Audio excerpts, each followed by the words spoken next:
I could begin this story with a long backstory, various coincidences, decisions, and circumstances that put me in this unfortunate situation. But I'm sure none of these events would be of interest to the reader. In any case, I ended up here. Here, it was on an old and rather time-worn railway platform, with grass bunches breaking through the asphalt pavement here and there. There was a train station here, but it was closed, despite the fact that trains still stopped at this station. Something told me that there was no traffic on this road at night.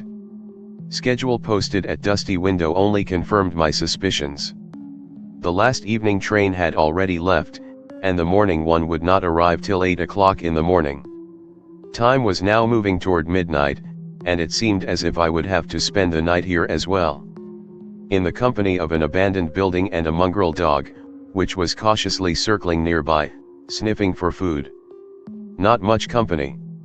The half-dead settlement was as devoid of hotels as it was of hitchhikers. It was urgent that I get to the next town. But it would take just as long to get through the woods to the nearest highway as it would to wait for the morning train. No matter how I turned out, I was stuck here. The only good thing was that it was a warm, summer night. If it had been winter, I would have had a hard time. I nestled on the wreckage of one of the benches, set my bag there, and began to ponder my unenviable fate. Business requiring attention in the next town was urgent. Urgent enough to get me on the road in the evening. But, I was stuck. Missed my train and got stuck. What am I supposed to do now?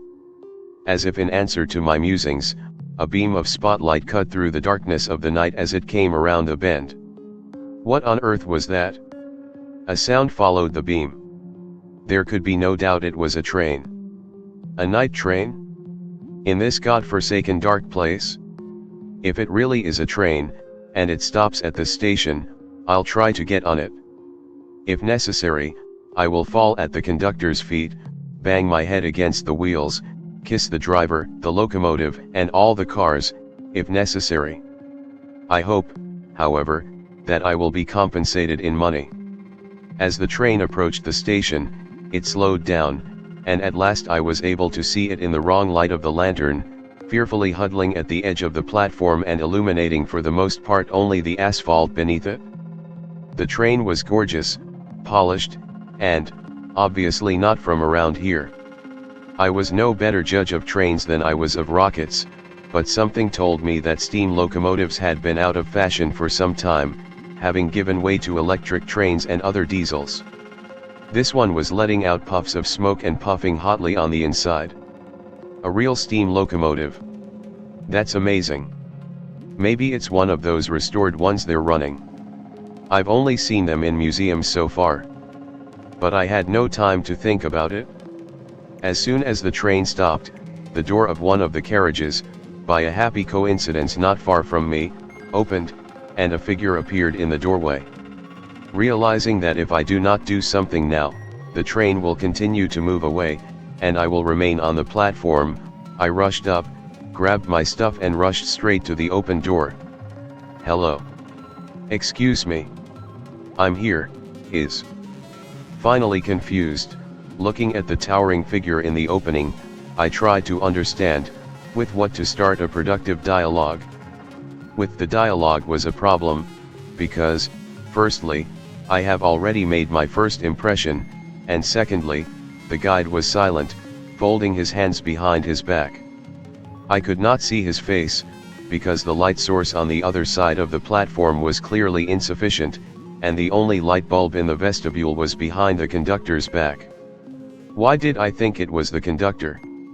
Who else could it be? The uniform, of course, was different from what I was used to. Well, what kind of uniform could a man have on a train like this? I'll pay, I finally exhaled, and reached for my bag. The conductor shook his head and stepped back, turning slightly. He made an inviting gesture. But in my situation, I was in no mood for reciprocation. They're taking me on a train? Good. In one leap climbed into the car, I again attempted to rummage in my bag in search of money to pay for the fare, but the employee did not wait for me. Holding out his hand, he opened the door of the wagon and stepped inside. "What are you going to do?" The wagon was strange. Something like a train carriage. The difference was that there were fewer benches, and they were wooden. The fact that there was no one in the carriage, I was not surprised. After all, it was the middle of the night, who could ride here? And where to? Gesturing to one of the benches again, the conductor waited until I took my place, and then just as silently left, again without waiting for the money. Shit. All right. I'll pay on the way out. The wagon jerked to a halt and sped off into the night. With all the comfort I could muster on the bench, I stared out the window. Lucky me. I didn't want to spend the night in the company of a stray dog. What if it had friends, and they would eventually decide that, for want of sustenance, I was also quite fit for supper? I wouldn't want to end my days in a dog's stomach. The train swayed gently on the tracks, and, suddenly realizing how tired I was, I suddenly felt that I was beginning to fall asleep. But in general, it's not bad. Even comfortable. I almost didn't hear the rumble of the wheels. They were able to build it before. Something shuddered, and I felt that I woke up. When did you fall asleep? Something shuddered again. The train was obviously slowing down. But it disturbed me for that. Nearby stood the conductor. He once again shook my shoulder. Huh? What? I'm awake. Huh? What? I'm awake. The man nodded, left my shoulder alone, and pointed to the exit.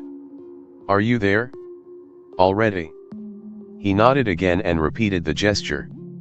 Yeah, okay. I jumped up from my seat, grabbed my bag, and headed for the exit. The trees outside the window flickered more and more slowly. We're stopping. I wonder what time it is. Fortunately, my cell phone was in my pocket. Having fished it out on the way to the vestibule, I found out that the faithful phone peacefully starved to death on the way. Yeah, well, if you don't charge it, it will. Okay. Hopefully we'll be able to recharge it. We got to the vestibule just in time for the train to finally stop. The conductor opened the doors and again gestured that it was time to know the honor. I took a step toward the exit and stopped. I forgot how much I did not have time to finish as a soft, but weighty push in the back took me to the platform, where I could only stop after a couple of steps. Hey! I threw, turning around, as it turned out, into the tightly closed door of the car. There was no one left to complain. Strange fellow. The locomotive hissed heavily, threw a puff of smoke into the sky and slowly, but gradually picking up speed, moved away from the platform in the direction of blackening, in the pre-dawn twilight of summer, tunnel. Strange. Suddenly thinking about the fact that I never saw the face of the conductor, at first he stood with his back to the light, and then somehow it turned out to be hidden in the shadow of the visor, I shuddered, hearing a snapping, crushed sound. Turning around, I came upon my grandfather standing on the platform with his mouth wide open. A cigarette glued to his lower lip.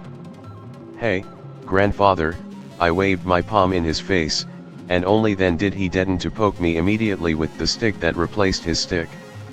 Stop it! Are you alive? The old man asked, but I managed to dodge his next blow. What? What else would I be? I do not recognize the area. Where am I? I had to go to Upper. That's Upper. He doesn't look like himself. Why would it look like me? Well, I thought there was a train station, houses, civilization. Well, it is. It's in the city. It's a train station. They just renovated it recently. It doesn't look like a train station. And a dead train never came to the station. What train?